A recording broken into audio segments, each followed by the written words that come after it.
अपने प्रार्थना के जीवन को आप बहुत मजबूत करें। प्रतिदिन प्रार्थना करना बहुत जरूरी है। बेनी हिन अपनी किताब के अंदर कहते हैं कि प्रार्थना जो है वो अभिषेक से भी ज्यादा महत्वपूर्ण है, यानी अनॉइंटिंग से भी ज्यादा महत्वपूर्ण है प्रेयर लाइफ। क्योंकि वो कहते हैं कि अनॉइंटिंग जो है वो शैतान को रोक नहीं सकती है, प्रार्थना ही शैतान को रोक सकती है। और वो उदाहरण देते हैं, वो कहते हैं कि अगर अभिषेक शैतान को रोक सकता होता तो यीशु मसीह पूरी रात बैठ करके प्रार्थना नहीं करता।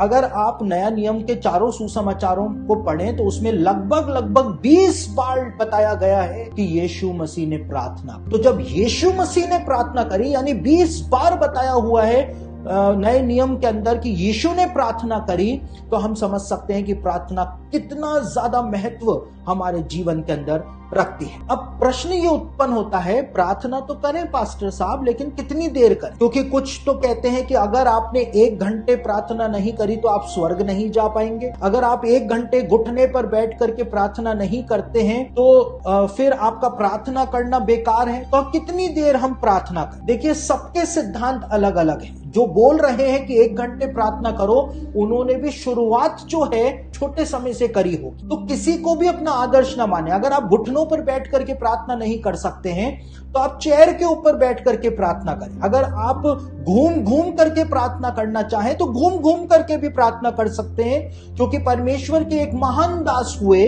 वो अपने पूरे घर के अंदर घूम करके जोर से बोल करके प्रार्थना किया करते थे और उनकी प्रार्थना का प्रभाव इतना होता था कि उनके घर के बाहर से अगर कोई जा रहा होता था तो वो भी चंगा हो जाया करता। तो परमेश्वर ने हमको किसी दायरे के अंदर नहीं बांधा है। आप शुरुआत थोड़ी सी करें और उसके बाद अपने प्रेयर टाइम को आप अपने आप ही बढ़ाते चले जाएंगे।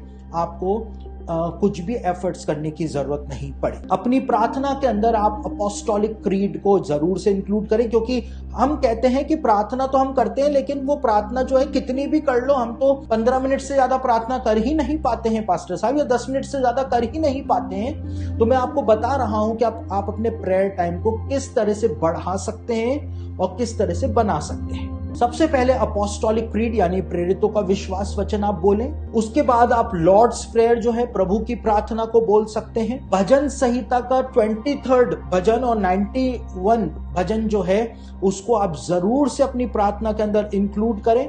यदि आप कोई प्रेयर बुक अपनी प्रार्थना के अंदर इस्तेमाल करना चाहते हैं तो आप वो भी कर सकते हैं। और उसके बाद आपकी जो पर्सनल प्रेयर्स हैं आप उनको प्रभु के सामने रखें। तो इस प्रकार से जब आप कंटिन्यूअसली प्रार्थना करते रहेंगे तो आपका प्रेयर टाइम जो है वो बढ़ता चला जाएगा। फिर दूसरों के प्रार्थना निवेदन आपके पास आने शुरू हो जाएंगे, आप उनको भी अपने प्रार्थना में इंक्लूड कर देंगे।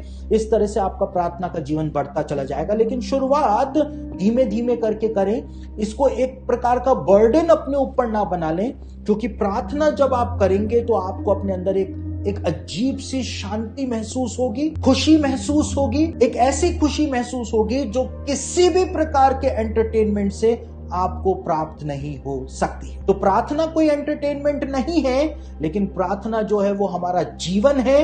हमको प्रार्थना करने के लिए बोला गया है, हमको प्रार्थना करनी है, तभी हम प्रभु के साथ एक संबंध जो है वो बना पाएंगे।